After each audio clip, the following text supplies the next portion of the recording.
Hello friends, मैं पूनम आप सबों का स्वागत करती हूं आपके अपने YouTube channel JPSC with Poonam में। फ्रेंड्स, अगर आपको एसपीटी एक्ट सीएनटी एक्ट में याद करने में कोई परेशानी हो रही है तो आज मैं आपके लिए ट्रिक लाई हूं ताकि आपको इस ट्रिक के माध्यम से आसानी से संथाल परगना काश्तकारी अधिनियम का जो अध्याय है, धारा है, सारा आपको याद हो जाए इजीली। ठीक है, उसके बाद हम लोग सीएनटी वाला भी करेंगे। इस पूरे एसपीटी एक्ट को हम लोग एक ट्रिक के माध्यम से देखेंगे। फ्रेंड्स, मैंने जो इसमें ट्रिक लगाया है वो एकदम व्यवहारिक है, हम लोग जैसे झारखंडी भाषा में बोलते हैं वैसा ट्रिक है। तो प्लीज़ आप लोग कोई किसी तरह का उल्टा सीधा कमेंट मत कीजिएगा। ठीक है, हमारा मकसद सिर्फ याद करना है कम समय में, क्योंकि अब टाइम नहीं है। और सीएनटी और एसपीटी चैप्टर ऐसे हैं, ऐसे अध्याय हैं पूरे झारखंड मतलब जेपीएससी के सिलेबस में जो इतना आसानी से याद तो बिल्कुल नहीं होने वाले। ठीक है, इसलिए हम लोग एक ट्रिक यूज़ करेंगे जो व्यवहारिक जीवन पर आधारित होगा। ठीक है, समझिएगा अच्छे से। संथाल परगना काश्तकारी अधिनियम ये 1949 में आया है। कब आया है? 1949 में आया है। ठीक है, पहले हम लोग इसका पूरा चैप्टर याद करेंगे, तब इसके धारा पे जाएंगे। ठीक है, तो चैप्टर 1 में है प्राथमिकी। चैप्टर 1 में क्या है? प्राथमिकी। जब हम बच्चे को क्लास 1 में एडमिशन दिलाते हैं तो क्लास 1 किसके अंतर्गत आता है? ये प्राथमिक विद्यालय के अंतर्गत आता है ना, मतलब प्राथमिक शिक्षा के अंतर्गत आता है।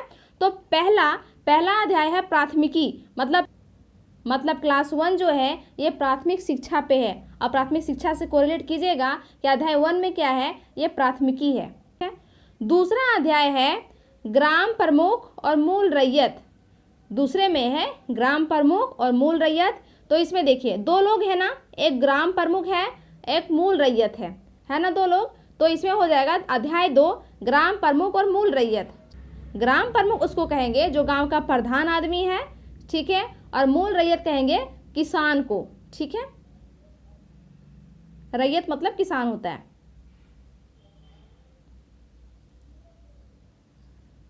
अध्याय 3 में है रैयत। देखिए रैयत में 3 अक्षर है ना, रैयत 3 अक्षर, तो 3 अक्षर से हो गया। अध्याय 3 में है रैयत। ठीक है, रैयत मतलब क्या होता है? किसान होता है। आगे अध्याय 4 में क्या है? अध्याय 4 में है बंजर भूमि और खाली जोतों की बंदोबस्ती। तो इसको हम ऐसे सोच सकते हैं कि चारों तरफ मेरा नज़र जहाँ जा रहा है वहाँ मुझको बंजर ज़मीन नज़र आ रही है। चारों तरफ मेरा नज़र जहाँ जा रहा है वहाँ बंजर ज़मीन ही नज़र आ रही है, बंजर भूमि ही नज़र आ रही है। और क्या नज़र आ रहा है? खाली जोत नज़र आ रहे हैं। ठीक है, तो वहाँ से हम कोरिलेट कर सकते हैं कि अध्याय 4 में है बंजर भूमि और खाली जोतों की बंदोबस्ती। ठीक, अभी मैं आपको पूरा रिवीजन भी करा दूंगी, आपको तुरंत याद हो जाएगा, टेंशन लेने की कोई बात नहीं है। ठीक है, अब है अध्याय 5 में। अध्याय 5 में है लगान। लगान कितना रुपया? 5 रुपया। कितना लगान देना है? 5 रुपया। ठीक है, तो अध्याय 5 में है लगान। नेक्स्ट अध्याय 6 में क्या है? अध्याय 6 में है कतिपय प्रयोजनों के लिए जमींदार द्वारा भूमि का अधिग्रहण। तो अध्याय 6 में है मतलब विशेष प्रयोजन के लिए, मतलब विशेष काम के लिए जमींदार जो भूमि देता है रैयत को, वो पुनः रैयत से मांगना चाहता है, रैयत वाला भूमि फिर से अधिग्रहण करना चाहता है। ठीक है, तो इसको हम ऐसे सोच सकते हैं कि रैयत था छेछड़। ठीक है, वो क्या कर रहा है? रैयत वाला भूमि फिर से अधिग्रहण करना चाहता है। ठीक है, तो इसमें हो जाएगा जमींदार द्वारा भूमि का अधिग्रहण। और कब वो अधिग्रहण करेगा? जब उसको कोई विशेष प्रयोजन, मतलब जब उसको कोई विशेष काम पड़ेगा, या फिर उसको उस जगह, या फिर उसको ऐसा महसूस होगा कि जो रैयत के पास ज़मीन है उस जगह पे हम स्कूल बनवा देंगे, मंदिर बनवा देंगे, कब्रिस्तान बनवा देंगे। ठीक है, तो उस दृष्टिकोण से वो भूमि का अधिग्रहण करना चाहता है। किससे? रैयत से। ठीक है, अध्याय 7 में क्या है? अध्याय 7 में है न्यायिक प्रक्रिया। न्याय के लिए सबका साथ।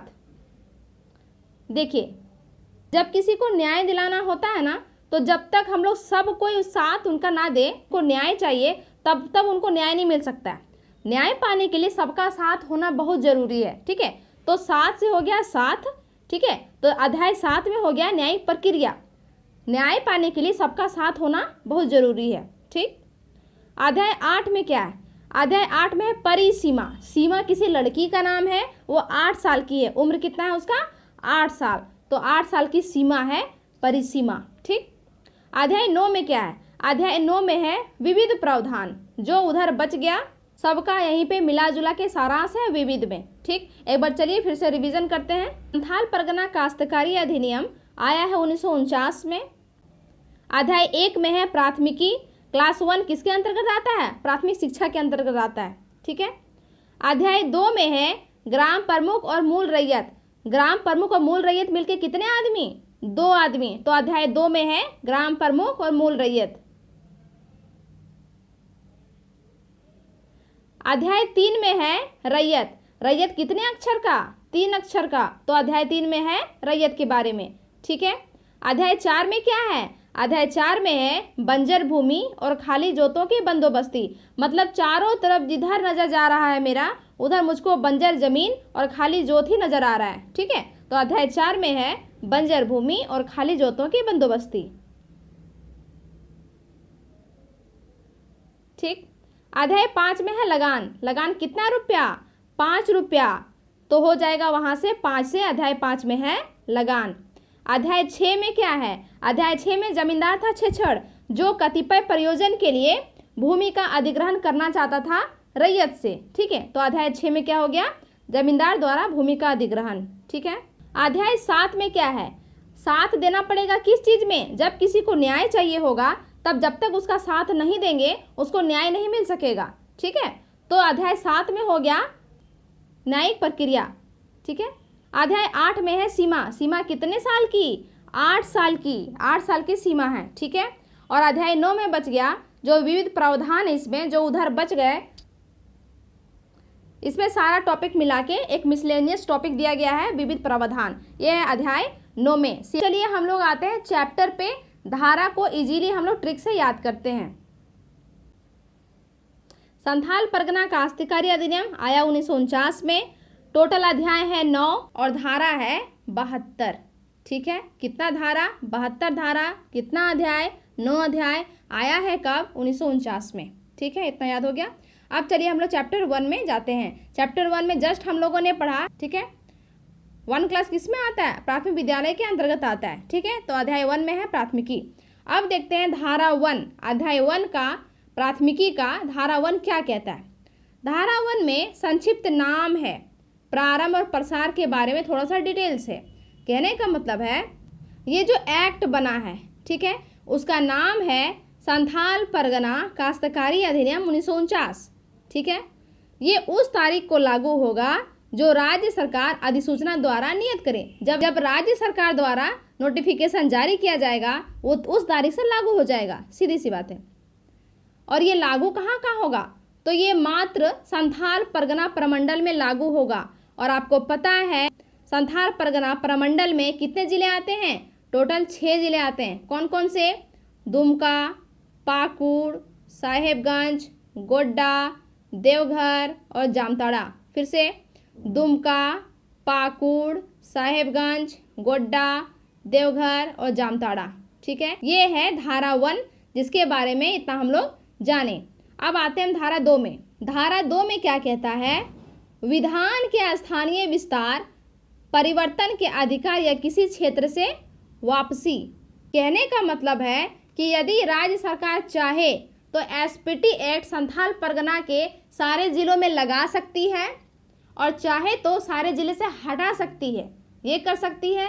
और दूसरा क्या कर सकती है कि अगर राज्य सरकार चाहे कि उस एसपीटी एक्ट को देवघर जिला से हटा दे तो वो हटा सकती है। और अगर चाहे कि संथाल परगना के 5 जिला से हटा करके सिर्फ देवघर में हम एसपीटी एक्ट को लागू रखें, तो वो भी राज्य सरकार कर सकती है। ठीक है। ये है धारा 2 में। धारा 4 में क्या है? ध्यान दीजिएगा, यहाँ पे 1, 2 है और 4 है। 3 धारा इसमें नहीं है, तो हमको 3 नहीं पढ़ना है। धारा 4 में क्या है? धारा 4 में है परिभाषा। देखिएगा, परिभाषा होता है 4 अक्षर का। लिखा हुआ है यहाँ परिभाषाएं लिखा हुआ है, लेकिन आप इसको परिभाषा देखिए। परिभाषा कितने अक्षर का? 4 अक्षर का। तो धारा 4 में है परिभाषा के बारे में। किसका परिभाषा? तो इसमें है आदिवासी। आदिवासी किसको कहेंगे? तो आदिवासी वैसे व्यक्ति को कहेंगे जिसका अनुसूची ख में निहित आदिवासी या अर्ध आदिवासी जनजाति से है, और जो समय समय पर राज्य सरकार द्वारा अधिसूचित किया जाए।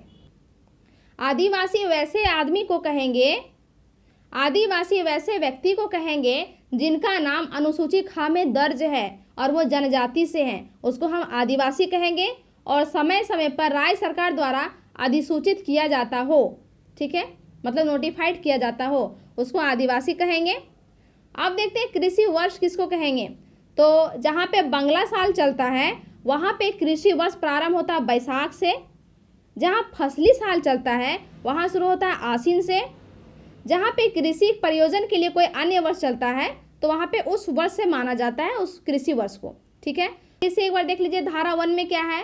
धारा 1 में सबसे पहले नाम बताया गया है, मतलब इंट्रोडक्शन बताया गया है, संक्षिप्त नाम, प्रारंभ और प्रसार, कि ये जो धारा है, कि ये जो एसपीटी एक्ट है ये संथाल परगना में सिर्फ लागू होगा। संथाल परगना में कितने जिले? 6 जिले, ठीक है। और धारा 2 में क्या है? धारा 2 में है कि यदि राज्य सरकार चाहेगी कि एसपीटी एक्ट को पूरे संथाल परगना से हटा करके सिर्फ एक जिले में हम लागू रखें, देवघर में लागू रखें या पाकुड़ में लागू रखें, तो वो रख सकती है। और चाहे कि हम पूरे संथाल परगना में लागू रखना है मुझे, तो उसमें भी रख सकते हैं, ठीक है। ये है धारा 2 में। धारा 4 है कितने अक्षर का? धारा 4 में है परिभाषा। परिभाषा कितने अक्षर का? 4 अक्षर का। तो 4 में है तो धारा 4 में हो जाएगा परिभाषा, ठीक है। अब हम देखते हैं भूगत बंद अथवा पूर्ण भोगबंद किसको कहेंगे। भूगत बंद उसको कहेंगे जहाँ पे आप देखते होंगे किसी चीज़ को बंद की धरना। चलिए हम पहले इसको उदाहरण से समझते हैं कि भूगत बंद कहते किसको है, ठीक है। मान लिया आपके पास कोई खेत है, ठीक है, और फिलहाल आपको पैसे की सख्त ज़रूरत है, ठीक है। तो आप क्या करेंगे? उस खेत को किसी के पास बंधकी धर देंगे, मतलब गिरवी रख देंगे, ठीक है। तो मान लेते हैं कि आप किसी के पास गिरवी रख दिए, ठीक है, तो उसके बदले में वो आपको 10,000 रुपया दिया। सब बात समझ में आ गई? अब आपने जो खेत दिया है उस 10,000 के बदले में आप जब तक उस 10,000 को उसको वापस नहीं कर देते, या फिर आप जब तक उसके 10,000 रुपये को, और आप जितना देर करिएगा उसका ब्याज भी जुड़ेगा, तो उस 10,000 को प्लस ब्याज को जब तक आप उस आदमी को लौटा नहीं देते तब तक उस खेत में जो भी फसल वो उगाएगा वो उसका होगा। आप उस पर कह नहीं सकते हैं कि खेत मेरा है तो फसल भी मेरा होगा, बिल्कुल नहीं, क्योंकि आपने क्या किया? क्योंकि आपने उसको उस व्यक्ति के पास गिरवी रखा है। सेम बात यहाँ पे कहा गया है। भूगत बंद मतलब वही होता है ऋण के रूप में अग्रिम दी गई राशि, ठीक है, और वो तब तक आपको वापस नहीं करेगा भूमि जब तक कि आप उसका 10,000 मतलब उसका पैसा और सूद समेत उसका सारा पैसा वापस ना कर दे। तब तक उस खेत में जो भी फसल वो उगाएगा वो उसका होगा, ना कि आपका होगा। ये है भूगत बंद का परिभाषा, ठीक है। अब देखते हैं जोत किसको बोलते हैं। मतलब होता है वैसा भूखंड, मतलब वैसा खेत जिसमें रैयत का अधिकार हो, रैयत जोतता कोड़ता है, वही जोत हो गया, ठीक है। आज देखते हैं खास ग्राम क्या है। खास ग्राम ये क्वेश्चन पूछा हुआ है 6ठी जेपीएससी में, ध्यान दीजिएगा। खास ग्राम किसको कहेंगे? खास ग्राम उसको कहेंगे जहां ना तो मूल रैयत होता है, मतलब ना कोई किसान होता है और ना ही कोई ग्राम प्रमुख होता है, उसको कहते हैं हम खास ग्राम, ठीक है। अब देखते हैं जमींदार किसको कहेंगे। जमींदार हम किसको कहेंगे? जमींदार हम उसको कहेंगे जिसे लगान पाने का अधिकार है। मतलब आप रैयत हैं, आप किसान हैं, आप खेत को जोतते हैं तो लगान तो आप किसी को देंगे, है ना, तो आप जमींदार को लगान देंगे। तो मतलब कहने का मतलब है जो लगान पाने का अधिकारी है उसको हम क्या कहेंगे? जमींदार कहेंगे, ठीक है। अब देखते हैं गैर आदिवासी किसको कहेंगे। सेम बात है, वहाँ भी जो आदिवासी का परिभाषा था वैसा व्यक्ति जिसका वर्ण अनुसूची ख में है, ठीक है, और आदिवासी अथवा अर्ध आदिवासी जनजाति का सदस्य ना हो। आदिवासी में था कि जिसका नाम अनुसूची ख में दर्ज हो और वो किसी जनजाति से हो, ठीक है। और गैर आदिवासी किसको कहेंगे? जिसका नाम अनुसूची ख में हो और वो किसी जनजाति का ना हो, ठीक है। बात समझ में आ गई? अब चलते हैं आगे। रैयत किसको कहेंगे? रैयत मतलब होता है किसान, ठीक है। तो जमींदार से भिन्न कोई भी आदमी जो भाड़े पर मजदूरों द्वारा जोतने के लिए भूमि धारण करता हो उसे कहते हैं हम रैयत। और नोट में लिखा हुआ है कि ग्राम प्रमुख जो है मतलब गांव का मुखिया जो है अपनी निजी जोत का रैयत समझा जाएगा। भले वो गांव का मुखिया है लेकिन जो उसके पास भी खेत है तो वो जोत रहा है, कोड़ रहा है, तो वो भी तो किसान हुआ ना, अपने लिए, निजी खेत के लिए वो अपने लिए किसान हुआ। ठीक है, आप देखते हैं लगान क्या है। रैयत जो किसी जमींदार का खेत जोत रहा है, उसका फसल खा रहा है, तो जाहिर सी बात है वो जमींदार को क्या देगा, लगान देगा। मतलब लगान के रूप में हो सकता है वो पैसा भी दे रहा हो या फिर वस्तु के रूप में भी लगान लिया जा रहा हो, वही लगान है। ठीक है, अब देखते हैं संथाल सिविल रूल्स क्या है। संथाल सिविल रूल्स का मतलब है संथाल परगना अधिनियम 1855 की धारा 1 के खंड 2 के अधीन नियुक्त अधिकारी द्वारा संथाल परगना के नागरिक न्याय शासन प्रबंध के पालन हेतु राज्य सरकार द्वारा जारी किए गए निर्देश से है। देखते हैं लगान की बंदोबस्ती दर। लगान की बंदोबस्ती दर किसको कहेंगे, जो खतियान है, जो खेवट खतियान जिसको पूरा बोला जाता है, उसमें जो वर्णन होगा लगान की दर वही है लगान की बंदोबस्ती दर। ठीक है, मतलब अगर उसमें 10 रुपया लिखा हुआ होगा कि लगान हमको 10 रुपया लेना है तो 10 रुपया ही लेगा, वही है लगान की दर। ठीक है, देखते हैं खाली जोत क्या है। खाली जोत कहेंगे वैसा भूमि जिसमें रैयत बिना उत्तराधिकारी छोड़े हुए मर गया हो। कहने का मतलब है मान लिया कोई रैयत है, वो खेत को जोत रहा है पर उसका बेटा नहीं है। ठीक है, उसका बेटा नहीं है, तो उसका कहने का मतलब है बेटा नहीं है, कहने का मतलब है कि उसका उत्तराधिकारी नहीं है। ठीक है, तो फिर उसकी भूमि को कौन जोतेगा, कोई नहीं जोतेगा। ठीक है, तो वैसी भूमि को क्या कहेंगे, खाली जोत कहेंगे। ठीक है, अब देखिएगा ग्राम समुदाय किसको कहते हैं। ग्राम समुदाय कहेंगे ग्राम की जमाबंदी रैयत के सभी व्यक्ति जिनके हिस्सेदार बच्चे और उत्तराधिकारी सभी होते हैं। मतलब एक समुदाय बन गया किसका, रैयत के सभी व्यक्ति, मतलब टोटल परिवार का, उनके हिस्सेदार का, उनके बच्चे का, उनके उत्तराधिकारी का। ठीक है, ग्राम प्रमुख किसको कहेंगे, ग्राम प्रमुख का मतलब होता है गांव का प्रधान। ठीक है, तो अलग अलग जनजातियों में अलग अलग ग्राम प्रमुख को अलग अलग नामों से जाना जाता है ग्राम प्रमुख को। ठीक है, जैसे कहीं कहीं उसको मुस्तजीर भी कहा जाता है, कहीं कहीं मांझी भी कहा जाता है, और कहीं कहीं मतलब अलग अलग हर जनजाति में अलग अलग नामों से जाना जाता है। ठीक है, वो है ग्राम प्रमुख। ये अभी हम लोगों ने सिर्फ चैप्टर 1 किया है। ठीक है, वीडियो बहुत ज़्यादा लंबा हो जाएगा और आपको समझ में भी नहीं आएगा, इसलिए थोड़ा थोड़ा करके देखिए। मैं चैप्टर 2 बहुत ही जल्दी आप लोगों के पास लाने वाली हूँ। तब तक के लिए पहले इसको आप अच्छे से देख लीजिएगा, 2-3 बार वीडियो को देख लीजिएगा ताकि आपको अच्छे से समझ आए। और ट्रिक जो है, ट्रिक को आप अच्छे से माइंड में बैठा लीजिएगा, क्योंकि जब जब हम चैप्टर करेंगे तब तक हम उस ट्रिक को बोला करेंगे। ठीक है, मिलते हैं अगले वीडियो में, तब तक के लिए अपना ख्याल रखिएगा। Good bye.